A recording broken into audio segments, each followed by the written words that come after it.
Whether you're a nurse, a nursing student, a graduate student, or a travel nurse, you're going to have to deal with nurse licensing. What are some tips that are going to help you save time and navigate the credentialing process? Today, we're talking about the Nurse Licensure Compact. We're talking about credentialing and licensing for APRNs.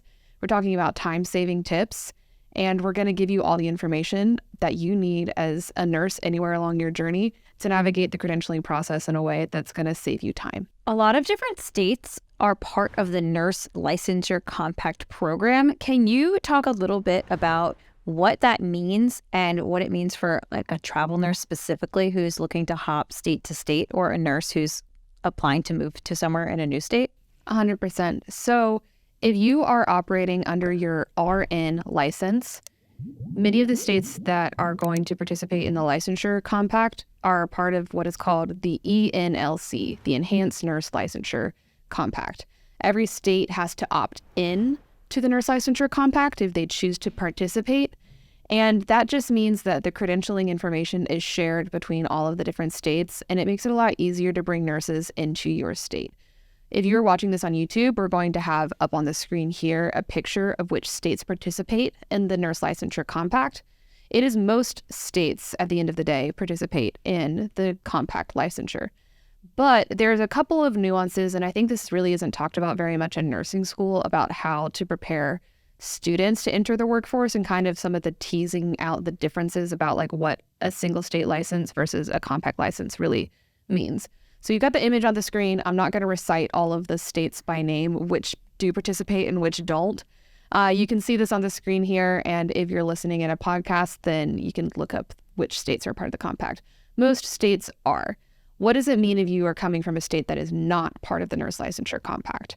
This is where you're going to be looking at having a single state license.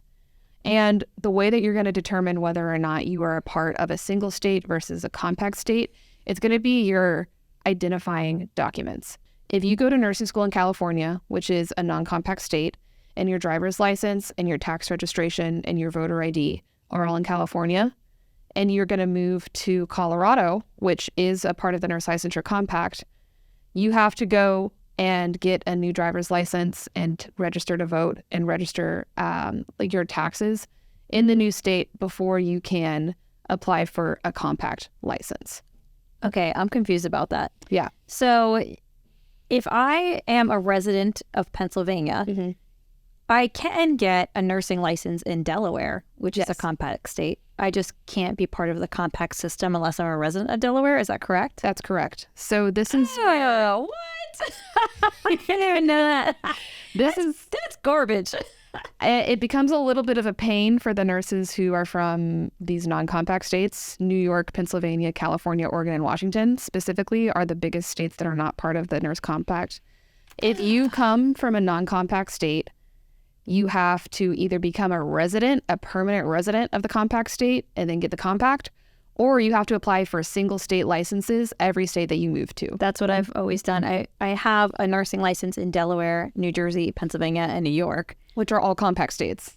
But I don't have a compact license. That's why. Yeah.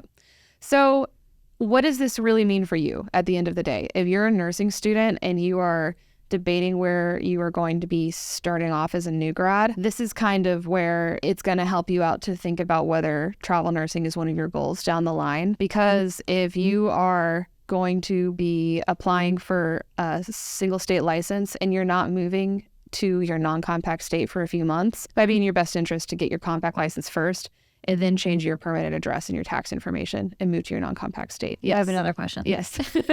I know you're all thinking this too. So to my understanding, compact licenses, it seems there's like a lot of misunderstanding around it where it's not one license for all those states, right? It's just enhanced sharing in the system. Mm-hmm. So you still technically have to get a new license in all those states, don't you? Like what? That's what I had always been led to believe, that it was just like an accelerated acceptance process because you come from another compact. So there's a few things in there specifically with the compact. So if you move your permanent place of residence from one compact state to another compact state, yeah, you should register with that Board of Nursing because you've changed your tax information, you've changed your permanent place of residence, right? Right. But let's say I'm not moving. Let's say I'm just taking a job there. Right.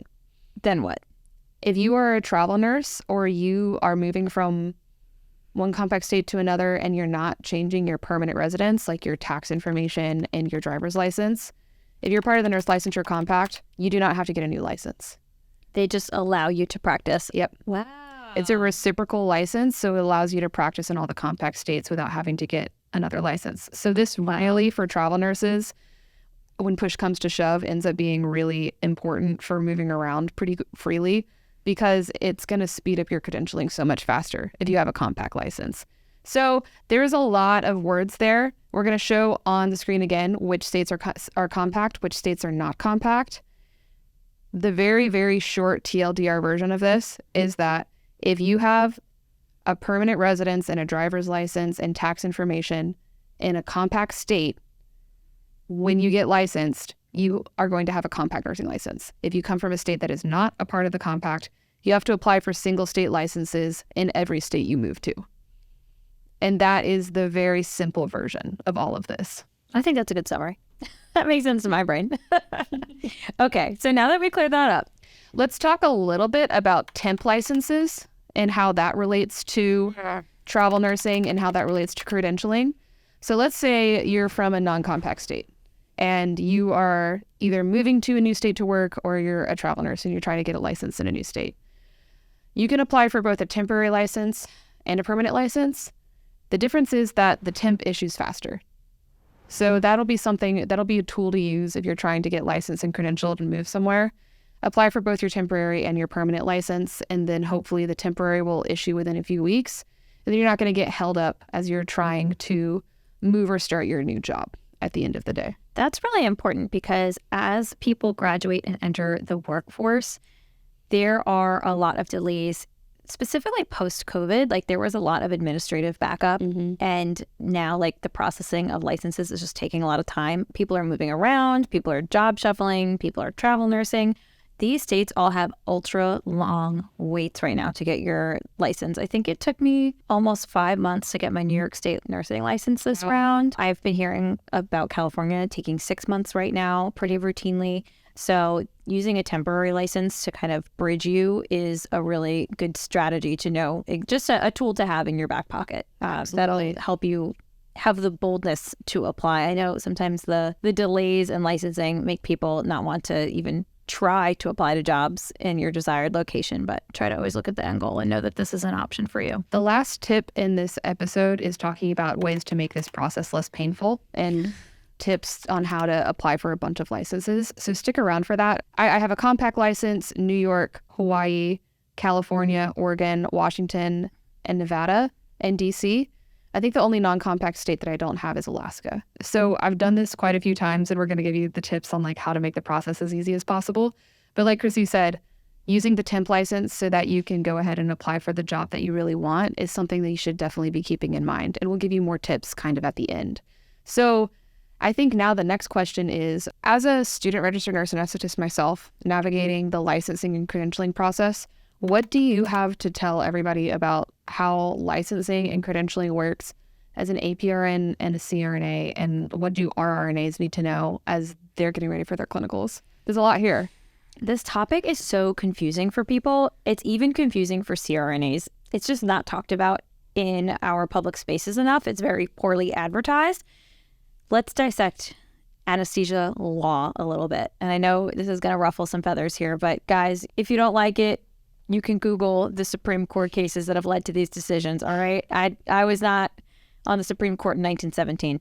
But in the United States, anesthesia is legally considered a practice of medicine when performed by a physician, and it is legally considered a practice of nursing when performed by a nurse anesthetist. Therefore, when you are practicing anesthesia as a certified registered nurse anesthetist, you are practicing under your own nursing license. That doesn't matter the state that you're in.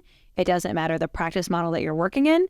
By law, you are administering anesthesia via the powers given to you via your registered nursing license.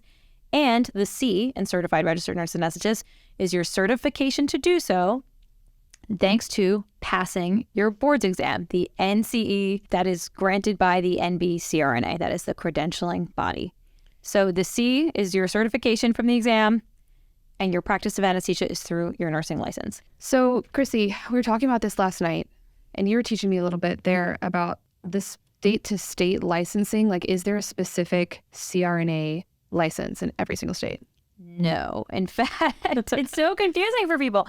So your C, the C in CRNA, that comes from passing the NCE, the National Certification Examination, that is what authorizes you to give anesthesia as a registered nurse.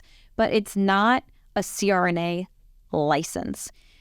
Most states, 48 out of 50 states, have a separate APRN license. So you will have to apply for an additional advanced practice registered nurse license, and CRNA falls under that umbrella. So you are going to have your RN license in, let's say, the state of California. Then you will have your California APRN license.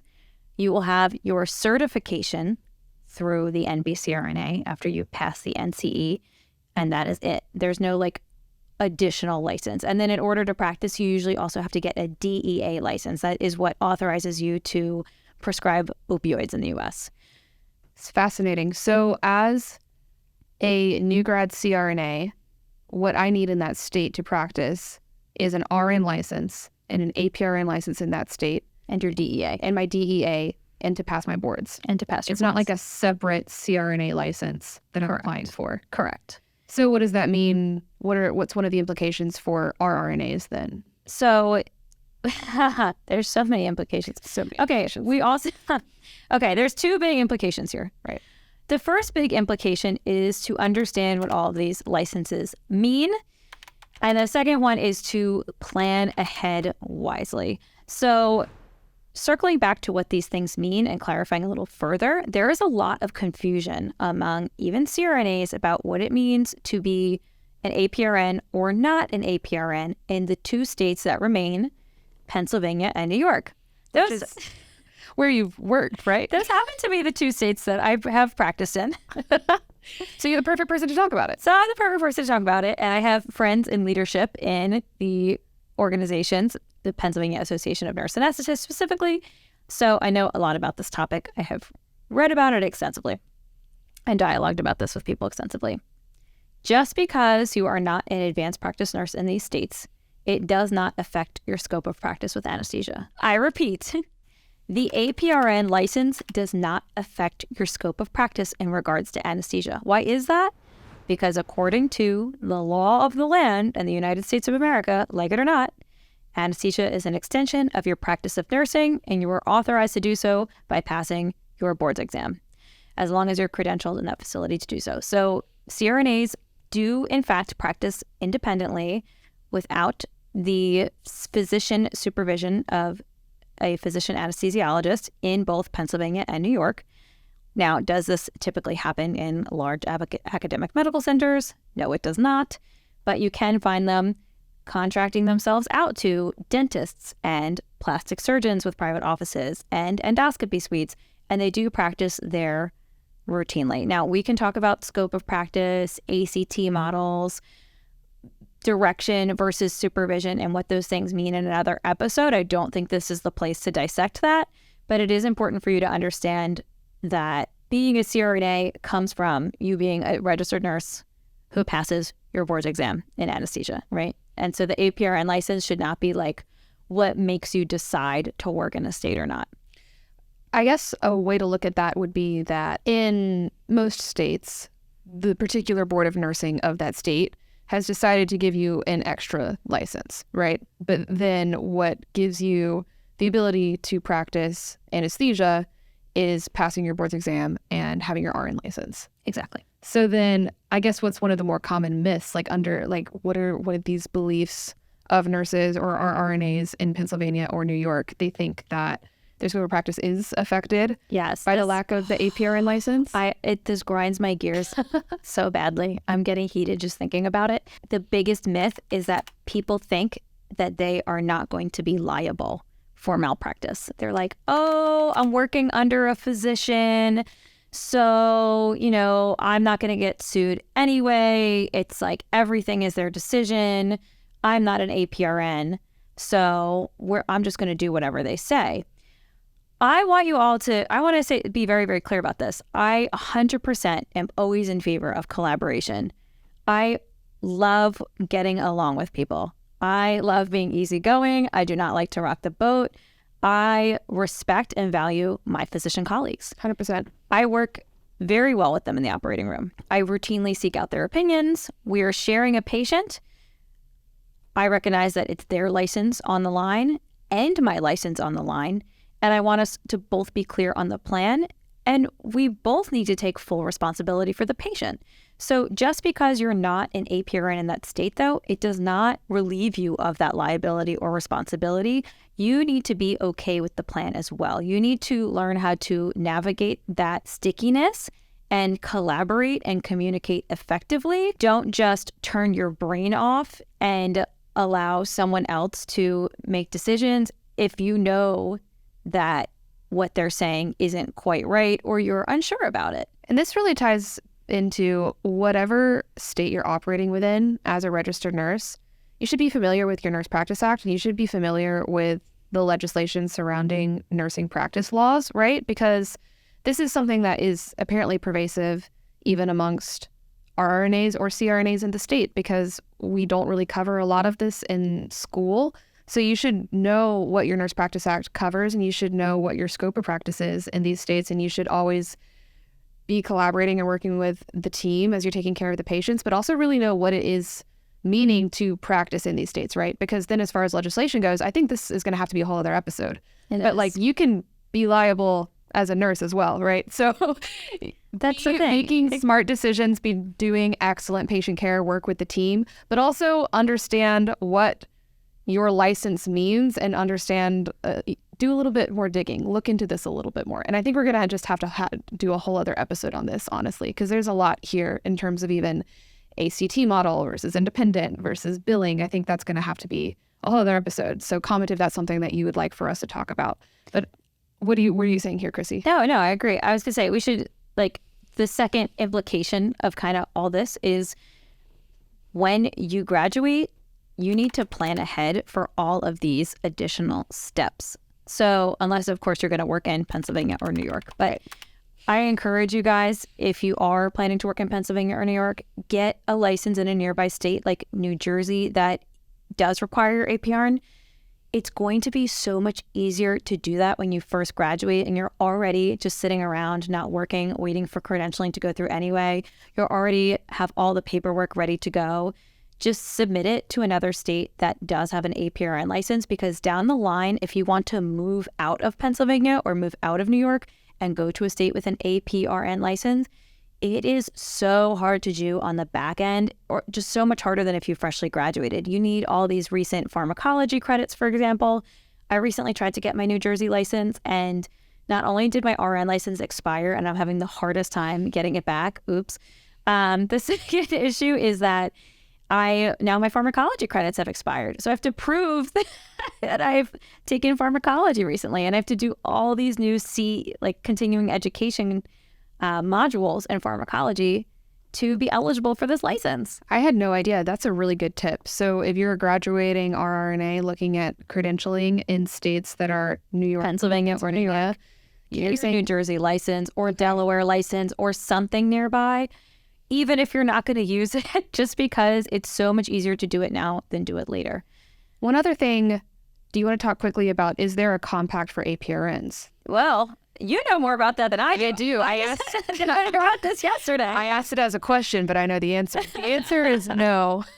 There's not currently a compact for APRNs. So there's pending legislation, and once the nurse licensure compact, which is a combination of legislation in each of the states that would opt in, once 7 states opt in, there would be a compact for APRNs. There's currently not, but that's we'll continue to monitor type of situation. There might be an APRN compact within the next 5 years or so. So that's something to keep an eye on as you're looking towards APRN practice. One thing I'll say as an RRNA in terms of licensing and credentialing is that if you know you're going to even have the possibility of rotating somewhere as an RRNA on your rotations for residency, go ahead and apply for your nursing license, right? Oh, yeah.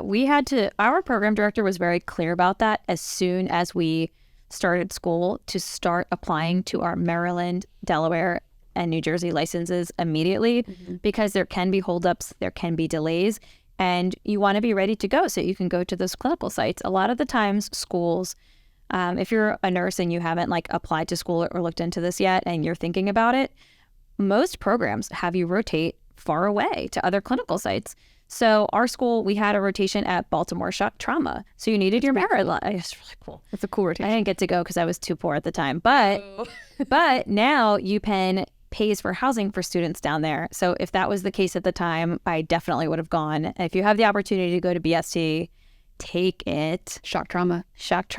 They're so cool.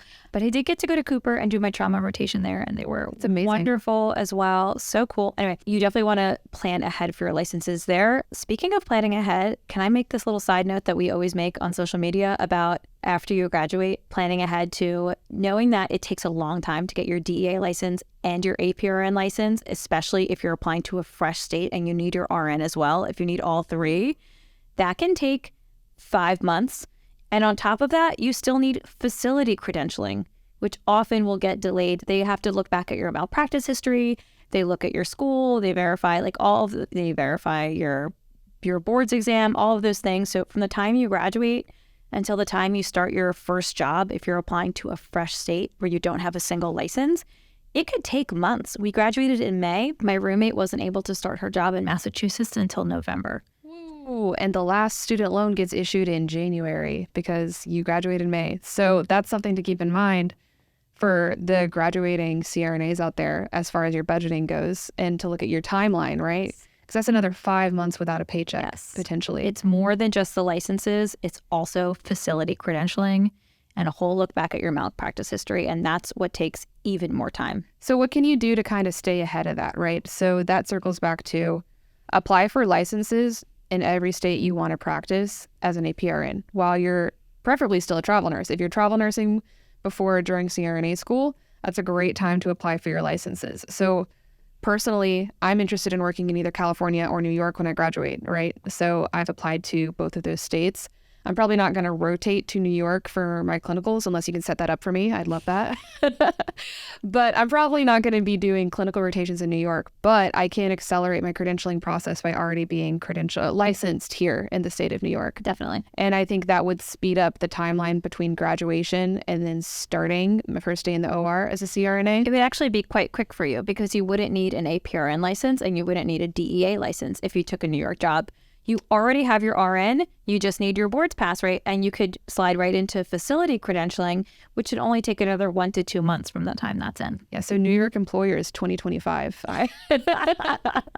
But then circling back to nurse licensing and like what the process looks like and tips and tricks on how to do it quickly, because everyone is going to need a nurse license, whether you're a travel nurse, a registered nurse, someone who is getting your RN license for the first time, or getting your CRNA credentialing process ironed out. What are some tips and tricks so that you can do that quickly and effectively, coming from someone who arguably has worked in the most complicated states to license and credential as an APRN, and me, who has travel nursed a lot. So we'll do some tips and tricks to like make this really as painless as possible for you. So regardless of which state you're credentialing in, the process is going to be the same, right? You're going to need to go to the Board of Nursing's website and read the instructions for that state. Every state's going to be a little bit different in what they require. Some states require additional CEUs in education about either abuse, or some require additional education about like child protection and things like that. So you're going to find those specific state-specific things on the Board of Nursing website. You're going to read the application thoroughly, because if you don't read it thoroughly, you're going to miss a step. And then it's going to be 3 months later and you're going to be like, why hasn't my license issued yet? It's going to be because you missed a step and you didn't submit your transcripts. So make sure that you're reading it very thoroughly before you're going through all of the steps. And then from there, it's pretty much the same everywhere. You submit for your nurses verification. Typically, most states now participate in nurses, even if they are not a compact state. This is where the Board of Nursing can look up and verify your license, right? Yes, it's NURSYS. Yep, nurses. And that is usually step 1. Step 2 is usually filling out the Board of Nursing application specifically at the state where you're registering. Step 3 is typically fingerprinting. And that can be either physical fingerprinting, or in some states they allow the digital fingerprinting. And then from there, you're submitting any additional requirements like your official transcripts and or additional CEU certification and like just continuing education stuff. I would say make yourself a checklist and then make sure that you're hitting all of the requirements everywhere you go. A few little tips that can make it a little bit faster would be if you're going somewhere that requires physical fingerprints. I know some states require the physical card. If you're going into the police station or wherever you're getting fingerprinted, you can usually request more than one fingerprinting card and then send that to multiple states. Oh, that is a good tip. And it speeds up the process a lot. So I know Hawaii and Nevada both require physical fingerprinting cards if you're like outside of the state. If you're inside the state, they let you do digital, which I don't know why, whatever. Anyway, so You would think digital would be better because then they could just send it to everyone in a system. you would think that. But that's not how it is. They really don't put us in charge here. It's so annoying. So Let me rule the world. just put Chrissy in charge. I could do a better job. I vote for you as president. It'd be great. So if you're applying to more than one state and they're going to require physical cards, you can have more than one on hand and you can apply to multiple places. That is a hot tip. I love that. Another tip is you can request official transcripts ahead of time to keep them in your pocket. This is Have awesome. those on file. Like, It's important, if you request it like one, request like 5. Just pay the money and just have them on hand and ready to go. which also doubles as a CRNA school application tip. You can speed up your application process by having physical official copies, making sure that you just have those on hand. Most places do online verification of official transcripts now. Some places still want physical copies. And if you just have them in your little documents folder, you can ship those off really quickly, then it's going to be really easy. Same thing if you've ever studied abroad and you Yes. have a foreign transcript that needs to have the credits verified by an outside agency. Get multiple copies of that. I struggled with that so many times. Anyway, Which, you know why you struggled with that, Chrissy? because I didn't get enough copies. It's because you didn't have a Google Drive. This was before the Google Drive era. I don't know if it I'm was. a lot older than you. I don't think it was pre-Google Drive. Yes, it was. And it had to be a physical copy. You had to be physical? Okay. It was a physical copy. I did it like once to apply to like nursing school or something stupid like that. And then years later, it came back up to haunt me like a decade later. They're like, you need to go back to that stupid company and get it translated all over again. And then I had to go petition the university in Mexico to resend me the transcript to resend to the outside company, all of it on paper. It was horrible. Okay, so I think that would have been a nightmare regardless of the Google Drive situation. Get multiple copies. Get multiple copies, but also get a Google Drive. If you're watching this on YouTube, Yes, she's right. link in the description is going to be about how to use a Google Drive as a travel nurse and how you should be using this as a SRNA as well. It's really important. Chrissy still doesn't have a Google Drive. I have one. Okay. I just don't have anything in it yet.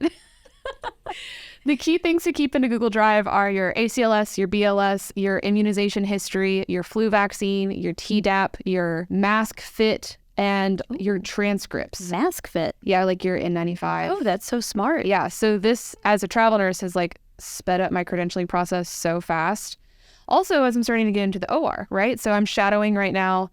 I'm preclinical. I start clinical in January of 2024.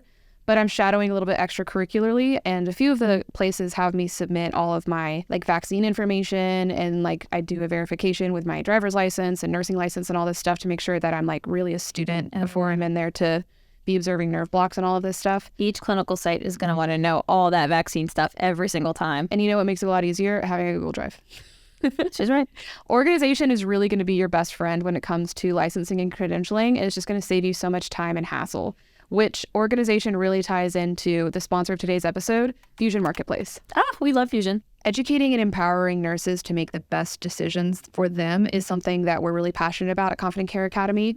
And that's something that Fusion Marketplace does so well. We're really excited to partner with them on today's episode. Fusion Marketplace hosts over 20 different travel nursing agencies, and it's all centrally located in one app and website so that you can choose between all the different jobs to find what's going to be the best fit for you. Okay, so you all know that I've never been a travel nurse, but I love that Fusion doesn't let recruiters harass you until you've already expressed interest in a job. You guys know that I've never been a travel nurse, but as a CRNA who's been contacted by multiple recruiters and agencies, I like that Fusion respects your privacy and they won't share your contact information with recruiters until you specifically express interest in a job. This episode is all about organization and helping you get to the right job quickly and effectively. Creating a traveler profile with Fusion Marketplace helps speed up the credentialing and the job application process, and that's so key as you're looking for all of these different travel nursing jobs. That's so important as a travel nurse because as you're looking at different assignments, a lot of the time they are time sensitive. So having a travel profile that's ready to go with everything organized is going to help you land the job you want. Fusion Marketplace currently has over 20,000 jobs available for travel nurses. Check out the link in our description below to make sure that you're going to find the best job that's going to be the right fit for you. Okay, so Anna, we talked about the Google Drive, planning ahead, how Fusion Marketplace helps you have all that ready to go if you're going to be a travel nurse. For the new grad nurses, for the RRNAs, what is like your number one hot tip, take-home point that you want everyone to get out of this episode? At the end of the day, I think it really boils down to just making a plan and planning ahead.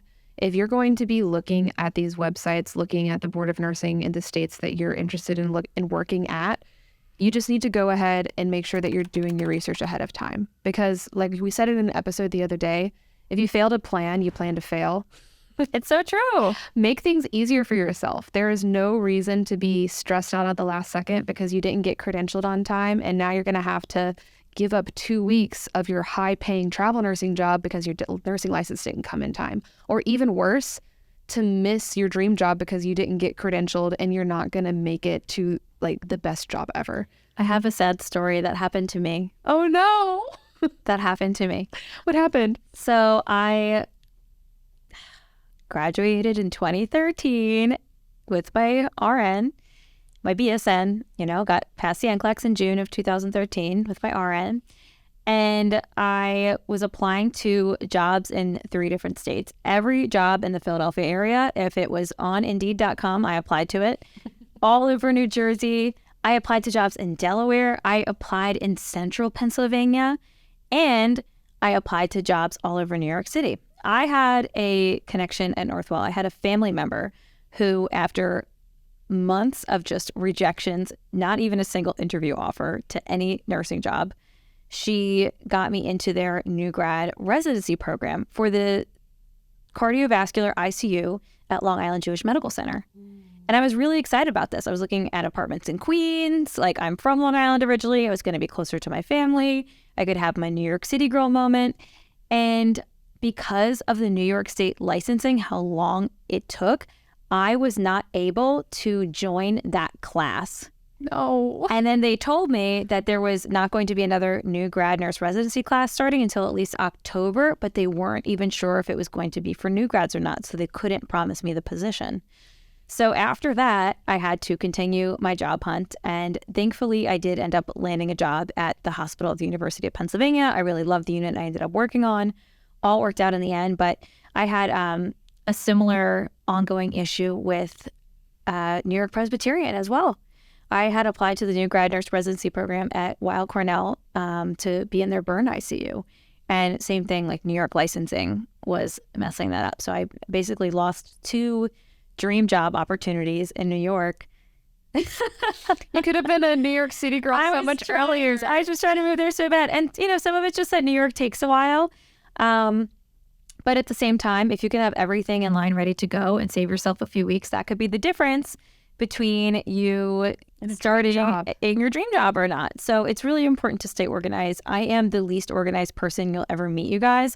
Not in my operating room. My operating room is pristine. It is terrifying how I turn into an absolute military person in there. No tape on the anesthesia machine. Tape on the anesthesia machine.